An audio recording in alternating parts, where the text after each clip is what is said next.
and welcome to the Federal. Today we are joined by Dr. Soumya Swaminathan, former Director General of the Indian Council of Medical Research and former Chief Scientist at the World Health Organization. Thank you, ma'am, for joining us today. So, today we'll be discussing the recent surge in COVID cases and the related public health concerns. Ma'am, the surge in the cases of COVID in like several countries, including Thailand, Hong Kong, and Singapore, has raised the concerns of the public, and they're worried, like, there is a slight uptick in the cases in India as well. So, first of all, I would want to know if there is a need for us to worry about this surge. I would say that there's a need for us to be alert, to have a close eye on the data, the surveillance data, and for the public health authorities to periodically put out information to the public so that they know what is happening with COVID and other respiratory infections, whether there's a new strain, whether there's an increased risk of any kind of severe disease, and of course, the precautions that people should take. I know from looking at the data from the ICMR surveillance centers that there has been a relative increase in the amount of COVID compared to the other respiratory viruses, which are causing both mild illness as well as severe illness. And so there is a need to be more alert, more aware, and to take precautions. Right. Ma'am, like talking about the COVID variant, like you rightly pointed out, that we need to understand which variant is prevalent right now. So we've seen that currently it's Omicron JN.1 that is prevalent. So going back to the vaccination that was done all throughout the country and the herd immunity that people have acquired, how effective would that be against this particular variant, since it has been there for about 2 years now? That's right. So that's a very good question. And I think we require good data to answer that question. I think that we've been lucky in a couple of ways. The first is that the new variants which have come since 2022 have all been sub-variants of Omicron, including JN1, and there's one with a few other mutations. So there are some minor mutations which happen, but basically still classified as Omicron subvariants.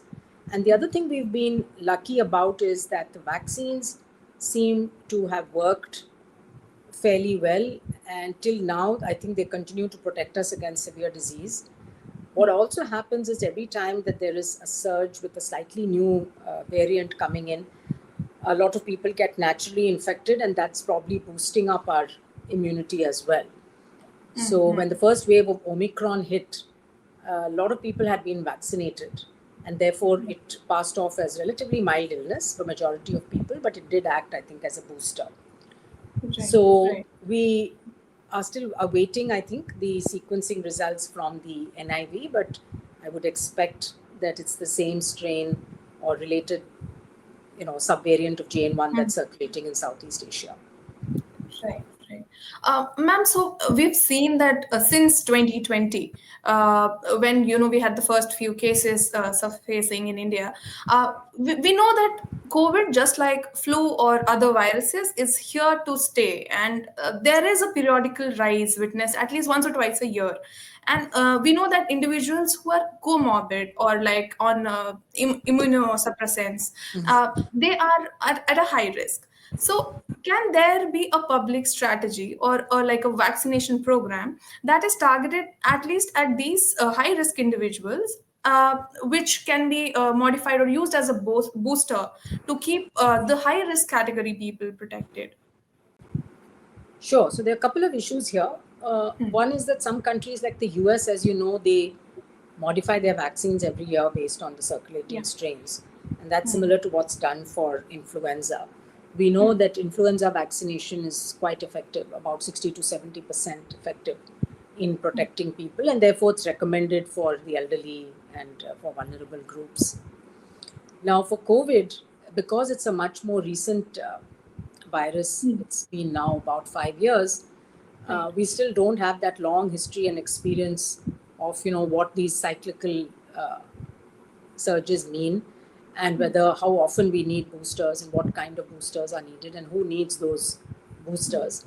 So of course, in some countries, boosters are offered to a lot of people. In some countries, they're offered to selected groups. In India, we've not had a booster vaccination program since we completed the primary course. And so we need data points actually on to see whether more hospitalizations, deaths have occurred due to COVID. If so, are they in those vulnerable groups? And when were they last vaccinated, and so on. That will enable us to develop a policy about the booster vaccination, like you were just asking. Who should it be targeted? I mean, what you asked was very common sense, that should people who have underlying illnesses be offered the booster?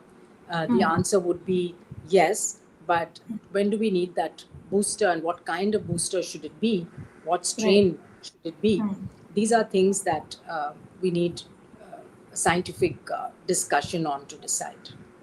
Right. So, like you mentioned, ma'am, there are changes in the strain of the virus, and it needs modifications with time. So, what kind of medical research is required to develop this strategy for a vaccination program, or as a preventive strategy for the future? Also, I would just want to add that. Do we I just want to know if we have a such a medical research or a program in place at ICMR or anywhere else in the country.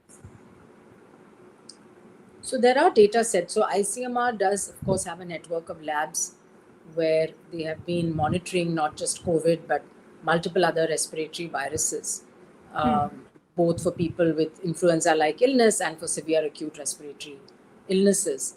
We also have a lot of data coming in from our health centers, the public centers, through the India Health Information Portal on the kind of illnesses that are being seen. And then we do have the death data, which is with the Registrar General of India, where we can actually analyze the cause of death.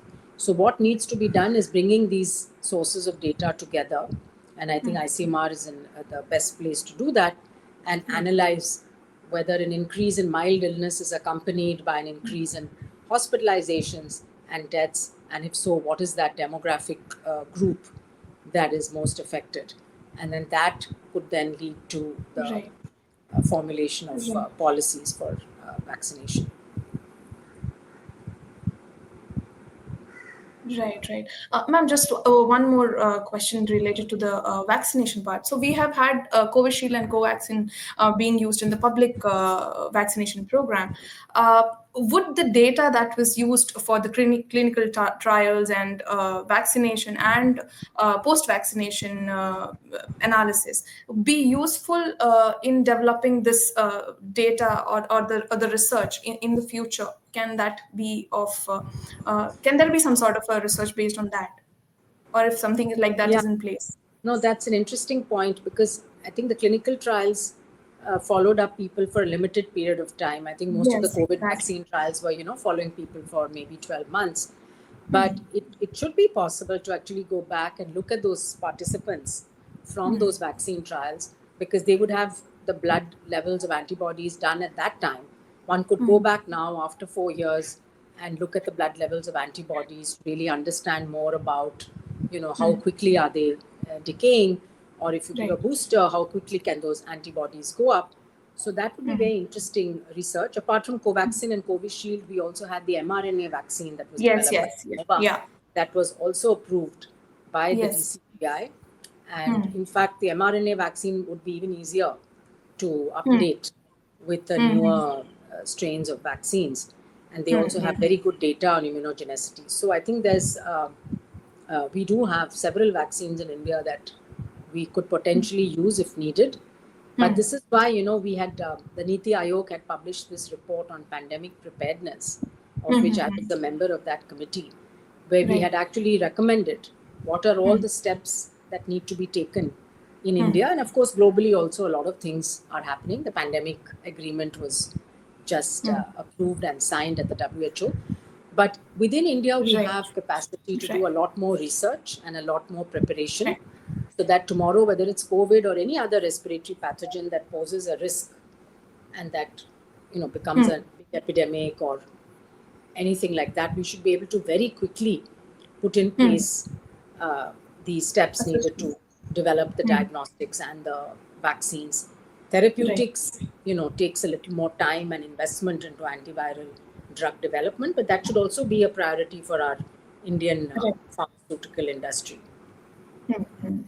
Okay, ma'am. Ma'am, as we conclude, I just want to know what would be your message to the public because there's a lot of panic. People are wondering if there would be lockdown and all of that. So, what is something that you would like to tell the public in general? Yeah, people have very bad memories of COVID, obviously, because of all the suffering that everyone went through.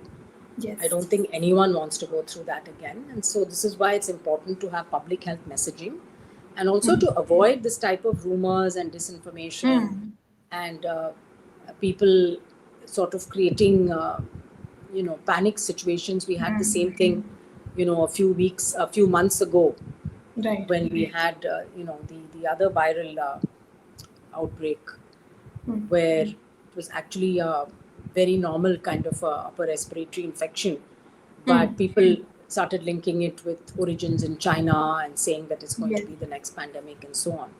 Yeah. So I think that for COVID, one really should not panic because I believe that our immunity that we had from vaccines is still protecting us to a large extent. We could get sick. There's no denying that. And if you're susceptible, you could get very ill with COVID, just like you can get very ill with influenza.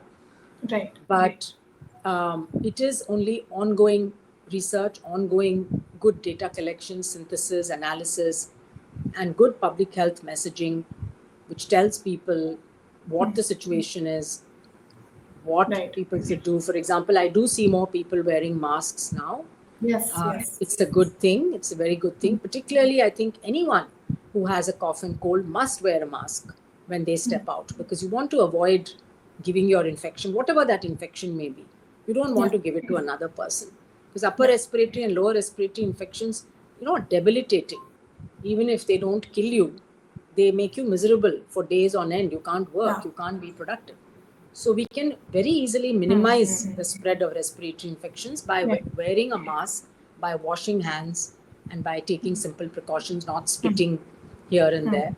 So those are things we should be doing anyway around the year, regardless of whether there's an upsurge in COVID or not. And it should become a habit.